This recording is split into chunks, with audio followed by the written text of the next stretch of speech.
Hello and welcome to our webinar. Today's topic will be Schneider HMI BSc IoT Hbox and how it improves your business. Well, my name is Carl. I'm from Emax Control. Welcome to our channel again. We are a system integrator and a certified IAD of Schneider Malaysia. So far, we offer IA products from Schneider, LV products from Schneider too, and also robotic products from KUKA Malaysia. Furthermore, we are also the cloud provider via our emaxcloud.io. You can have a look at our demo, which is located in the video description. So, how's everyone doing during the MCO? Well, I hope everyone is fine. So, without further ado, let's dive into our topic today, the introduction to your IoT ecosystem. So, what is the whole concept? What is the whole idea behind the IoT? Like different manufacturers, they have different definitions. Everyone talks about IoT like you know, everyone has their own definition of what it is. But for us, we always believe that the IoT can and should be used to utilize data to empower your business decision. So the idea behind it is whatever business decision that you make, you might have some data behind to back up you to have better results. Yeah. So if you look at the three blocks over here, the first block is your application data. So application data could be anything, could be your sensors, it could be your production rate, your power consumption, your manpower level, everything. So the IoT takes all of this application data and push it to the second level, the cloud level, where where inside the cloud you have a dashboard where you take all this data, you condense them into charts, into infographics, and you do analytics on them. And finally, you are going to present it to the humans, which is like all of us. Okay, so the human level, you're gonna look at your local production rate. You're gonna have a look at your quality issues, your stock levels, your temperature of the sensors, something like that. Okay, and then you can do it at a local level. You can do it at your remote access or via a smartphone app. All right. So this is basically the idea behind the IoT ecosystem. Okay. So the next slide is I'm gonna introduce to you guys this product from Schneider Electric. His name is HMI BSC. It's from a Majalis family. So it runs on Linux Yocto as an OS. It comes built in with Node-RED. I'll explain what is all of these in the next couple of slides. It has a built-in of 8 GB of MMC storage expandable. It has a 8 programmable GPIOs. You can monitor stuff with him. And then it also comes with a whole lot of connection options such as Wi-Fi, Bluetooth, 2 LAN ports, Wi-Fi, and 232. Right. So what is this guy trying to do? What is his function? He actually capable of two main functions. Number one, you're gonna push mosquito packets to the cloud. What is mosquito packet? Mosquito packet is something that is a protocol where you take the data just now, where I show you the first category. You take your temperatures, you take your level sensors, pressure sensors, or whatever. You put it into this packet and you blast it to the cloud. Okay. The secondly is to host a local dashboard. This is useful where you don't need all these fancy remote monitoring. You just want to have something very local.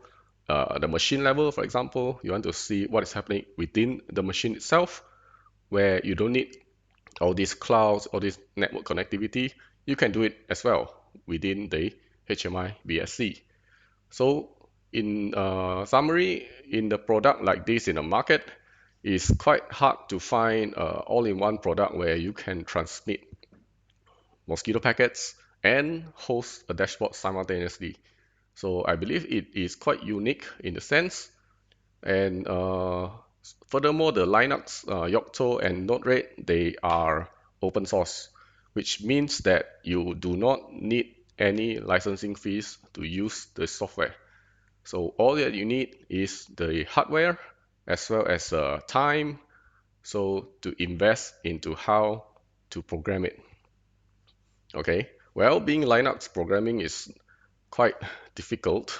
I mean, it's not something straightforward like Windows where you can see and you can visualize. Linux is all text-based, it's all command-based, and you probably have to familiarize yourself with SSH, sudo, and all that. But that is, of course, another topic for another day. Today, we're just gonna have an introduction, a very brief one, very quick one. So I hope that I don't bore you guys to death. Next is a couple of more pictures. As you can see that the front page, the front face of the product, we have a lot of IOs. Pay attention to the USB 1, USB 2, and HDMI. When you first purchase this product, you need a HDMI monitor to configure this guy before you can even start to do anything. Alright? The USB 1 and 2 is perfect for your keyboard, for your mouse. And the HDMI, yeah, you have to have a HDMI monitor. If your monitor is so old that it only has a VGA or DVI, it doesn't work. Okay, and then also pay special attention to the ground screw over on the top right hand corner.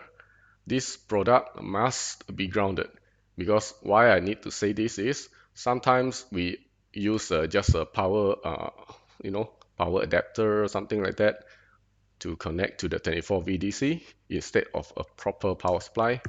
This power adapter is not gonna give you an earth, it's gonna only give you plus and minus. So you're gonna have to put in your own ground. If not, sometimes it doesn't work, speaking from experience. Okay, so the next pictures, you have a slot for your SD card where you can have your data logging, or you want to remote reset this guy. This is where you do it. You put in, there is a SD card which came with it. So if anything, if you screw up the whole installation or something wrong, poke in the card, you can reset it to factory settings. All right. The last picture, you can see the two black color round thingy. They are for antennas. One is for your wireless and one is for your optional 4G modem. Interesting is this guy does not come with a Wi-Fi antenna. Just get it at the Laoyat or any computer shop for probably 10 ringgit. Okay. Next, let's talk a little bit about the Mosquito protocol and Node.js. What are they? Why are we like putting it so much effort to talk about this guy? So in Mosquito, there are a few basic concepts you need to understand. Broker, publish and subscribe, topics and message. Right? There's a next slide, there will be more details. And then whereas for the Node-RED is a browser-based programming tool and is capable of hosting a dashboard. So the dashboard which I'm talking about just now, it comes from Node-RED. Whereas the Mosquito is basically, if you have one instance of Node-RED, you want to talk to another instance of Node-RED, for example, located at your server or your centralized office, you need to use Mosquito. Whereas in a local machine or something like that, no, you do not need Mosquito. Okay? Right. Mosquito, topic, publish, and subscribe. So everything in Mosquito is governed by topics. Topics are the way you register the interest for all the messages. Like for example, topic is slash filling plant slash pressing machine slash trip status. This whole line is defined by the guy who programmed this system. So you better be sure that you're gonna have something which makes sense to you. So if I'm gonna read this status, I'm gonna read it as the pressing machine located in a filling plant and what is the trip status. I will expect a 0 to be no trip and 1 will be trip, something like that. Okay, so you can be very creative when you want to create your topic. So the mosquito now we want to publish the topic to the broker, and then when the broker receive this topic, he will filter the message, decide who is interested in them, and then forward the message to the subscribed clients. So if let's say I have one end of the process where the pressing machine is located, this guy blasts a mosquito packet to the server with the topic, filling plant, pressing machine, trip status, and the value is 1. And then the broker receives this message, he goes through all the other client lists, and then depending on who subscribed to this topic, he will forward the message value 1 to the clients. Okay? Okay, never mind. This is a bit complicated. I have a chart later. Never mind. Let's move on to Node-RED first. Node-RED is a browser-based flow editing program. Okay, so if you want to program something, you can do it in your web browser. So if you still haven't realized it, it means that once your ecosystem is completely set up, you can basically program or adjust your flows anywhere in the world. Okay, so if your clients or your customers, they have a sudden request late at night or something like that, I don't know, they say, oh, something is wrong, or I don't like the color of this guy, can you do it for me? So technically it's possible that your engineers might just open up his laptop at home and do it. Okay, it makes it so much flexible, especially in remote sites, like for example pump house, palm oil mills, something like that, which is like totally remote and very hard to get to.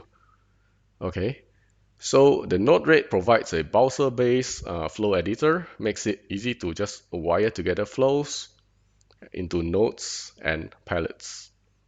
Okay, these are powered by JavaScript. So, so sorry. So if you know JavaScript, then it's very, very easy for you to just pick up and publish your own software. Okay, it has a built-in library, so like all the templates for the UI and like a gauge, like a tank or something like that, it is all built in. You just need to know how to utilize them. You don't need to do everything from scratch. Okay, and then Node-RED, this whole thing, it is a software by itself. It is hosted inside the HMI BSC itself. So the moment you you power up the BSC, your Node-RED is online. Cool. Next, okay, just to double emphasize on the mosquito protocol just now, for example, I have a sensor which is publishing its reading of 50 degrees Celsius. This sensor published to slash plant slash temp sensor 1. It published to the second block broker. Alright, so the broker received the plant temp sensor 1, filters through the list and found one guy, a dashboard client, is subscribed to slash plant slash. So this broker, he published slash plant slash temp sensor 1 to dashboard client.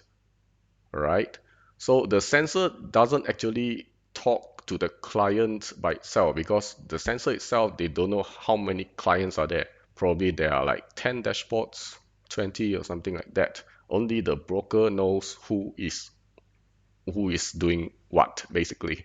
So the broker knows that the sensor is the guy who is going to publish data, and the broker also has a list of clients and all the topics the client is interested at. So the dashboard client receives the packet slash plant slash temp sensor 1 and the value 50 degrees. Because the client is subscribed to plant, you will receive all the plant data. The next guy, the alarm client, does not receive anything because he is subscribed to slash alarms slash and not slash plant slash. This guy is in the broker list. The broker knows that alarm does not want to know the normal reading. He only wants to know slash alarm slash. So the broker does not forward a copy of the 50 degree to the alarm client. Simple, huh? Next, the software architecture. Right. So at the bottom left, imagine you have multiple HMI BSC in one factory. They all push data to the Mosquito broker located at the data center.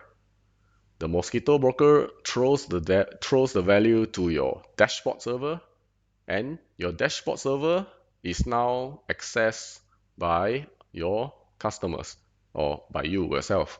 You use your phone, you can use your workstation, look at the dashboard server, and you can grab all the data.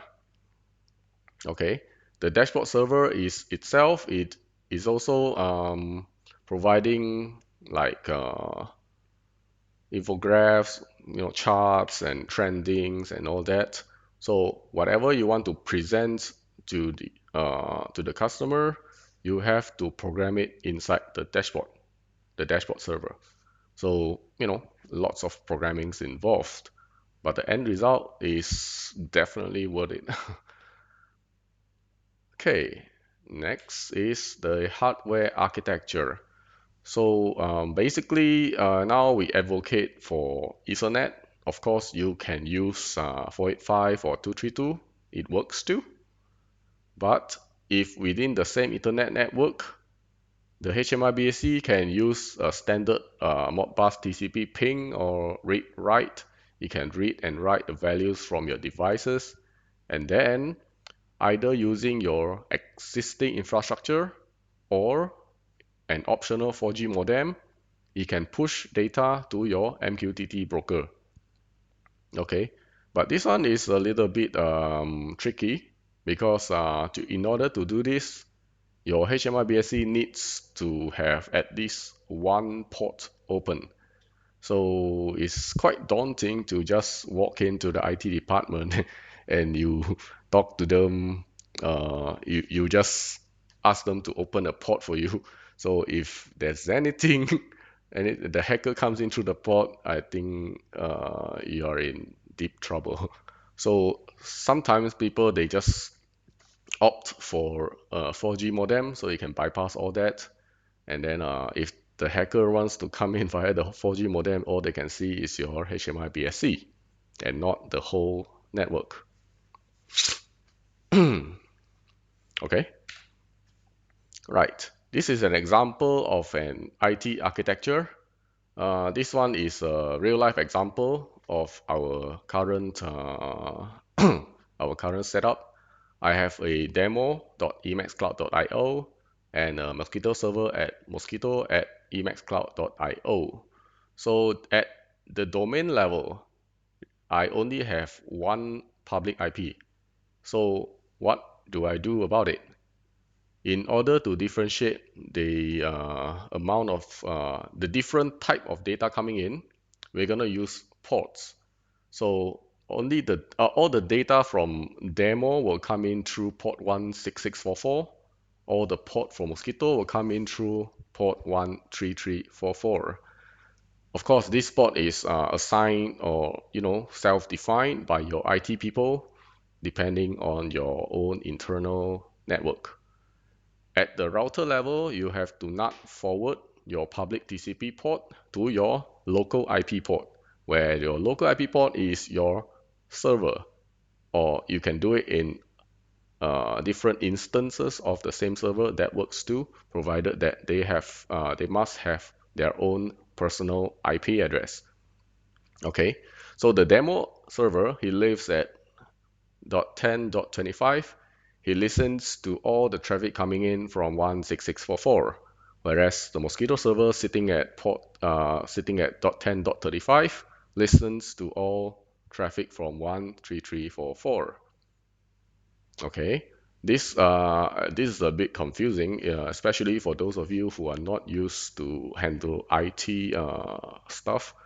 But if you have any questions or anything, feel free to talk to myself or talk to your salesman.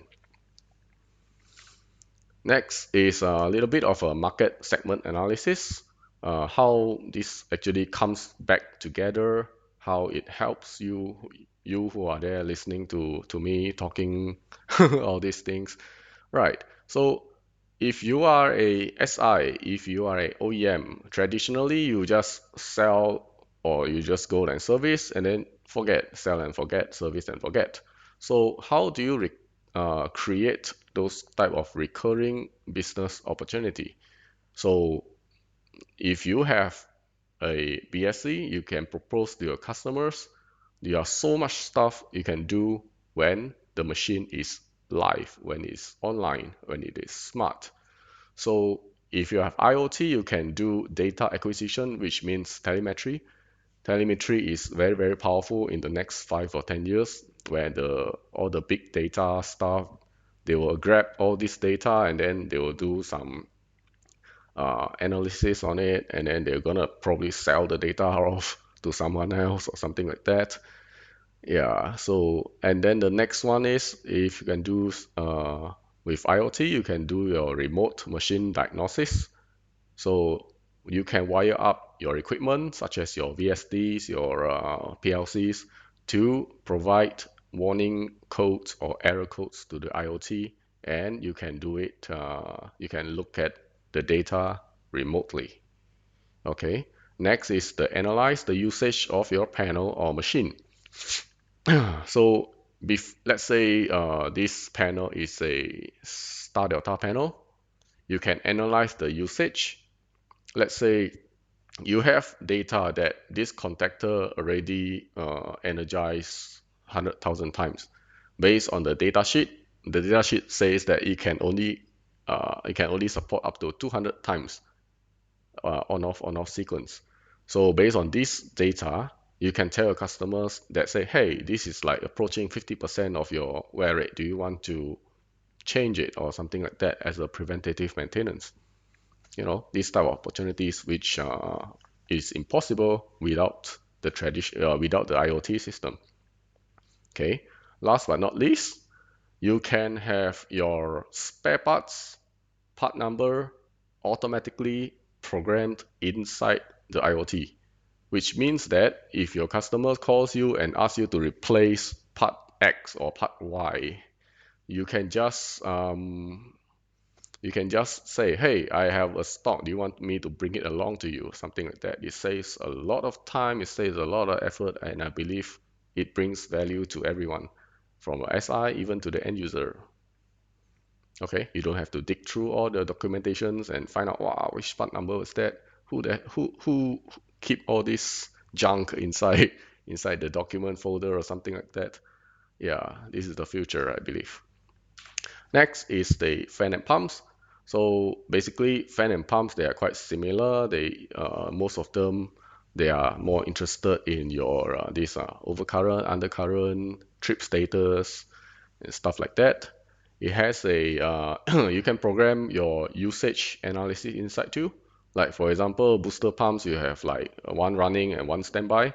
And then if one pump is running 90% of the time and the next one is 10% of the time, probably something is wrong somewhere. Maybe the logic is wrong. Maybe the changeover relay is faulty or something like that. Okay. So without the IoT, there's no way you can just sit there and manually record or observe and wait for it to happen. So no, it doesn't work like that. All right. Next is again, we have automatic spare parts. Like you can program the whole pump skid. You can program all the part number inside from all the, even the bearing part numbers, even your pressure sensors and something like that. You can do it all into the IoT system. Okay. If you are a crane maker, you can program your hoist usage analysis into the IoT as well. As far as I know, the cranes, the hoist of the cranes, they are sold based on duty rating. So if the customer says, my crane is only for a very, very light duty, but from the IoT, the analysis tells you that this guy is using the crane at far beyond, the range of what he purchased. He purchased a light duty crane, but he used it as a heavy duty crane. So this is something which, again, without the IoT would be nearly impossible for you to know. Okay. Next is your alarm lock. If the customer says, hey, my crane is always tripping, you look at the alarm log, and the alarm log says that incoming voltage, under voltage, or something like that. So without even going to the site, you can ask the site people to double check their incoming voltage first. Maybe the transformer, something wrong with the transformer, or something wrong with the power supply at that area, something like that. So it gives you more information. So, and then next is the estimated lifespan of all the spare parts, your brake pads, your bearings, and then your control panel accessories as well. Okay, same as the pump just now, you can also program all the spare part numbers inside your control panel, inside the hoist, into the IoT. So it makes it very, very easy for your service people to just bring the spare part and go, because they have all the information in their phones. Okay. Next, if you are a palm oil mill guy, so basically the main issue of the palm oil mill is usually at the boiler side, the ID fan. You can monitor your starting amps, your belt slip, your VSD status, and interestingly, you can also monitor your steam genset status, because if your steam genset has the voltage is not enough, or something like the voltage is not enough, it will actually trip the VSD if the VSD is still connected to your steam genset. So this is one way of monitoring. Of course, I hope that you don't do it. If anything happens to the VSD, it's a very expensive power meter. All right. Next is your production capacity. You can monitor your conveyor speed, your thresher drum speed. Basically, all this information will come back and tell you what is the operation capacity of the mill. If the mill is running at very, very low capacity, then you have to go and troubleshoot which area is your bottleneck. Okay. And then your digester load percent. Sometimes you have like, not sometimes, most of the time you will have more than one digester. Why is digester number one is always 100%, the rest is like 40% or 30%. So this is where you can do something about it as well. And last but not least, your silo level monitoring. Don't let your guy to climb out and use a tape to measure it again. This is 2020. This is year 2020. Okay. So we have sensors for that. So this is a very, very economic way of saving manpower, I suppose. And then when you want to combine all this together, you have a very nice dashboard of the whole palm oil mill. Okay. Right, and then comes to general manufacturing, like you're in the growth industry or in the food industry. Basically, will be on your production rate, your power consumption, and blah blah blah, which is all listed here. Okay, so basically, if you are the end user for manufacturing, whatever information that you need to know, as long as the sensor for it exists, you can integrate it into your IoT dashboard. Interesting? Yeah, because I can't say that I'm an expert in every manufacturing process. So sometimes you guys have to be creative and have a little bit of an initial idea on what you want to do, and then we can sit down together and talk more about it. Okay? Right. This is just a sample, a quick uh, architecture of what happens at a equipment level ecosystem. So if you have three cranes in your factory, you want to like hook them up together. So equipment wise, one crane is considered as one equipment. You have a local display on the crane itself. You link up all of them via Wi-Fi, and then you have a control center to monitor the crane. This is a this is for equipment level. So if you want to go up one more level, you go up to plant level. So now we want to hook up your AHU panels, your flow meter panels, your chill water plants and stuff like that into your whole plant. So now you can see that we are scaling up. Okay, since the software itself is open source, there is no further cost involved except for engineering. So from equipment, now we move up to the plant. So if this is still not sufficient for you, we can go up to global level, where you have a factory in different countries throughout the world. You can link them all back to one single point. Okay, so again, the system is very scalable. So it doesn't care whether you are using it for one machine, doesn't care whether you're using it to monitor thousands and thousands of points across the world. It's there. Okay, you need to invest in time to learn how to program it. That is all. Okay, so in conclusion, there are two takeaway points from this session. So one is IoT provides information to empower your business decision, whether you want to move aggressive into the market or you want to make a huge purchase of stock or something like that. You have to look at data before you do the decision. Okay, IoT provides you with exactly this data.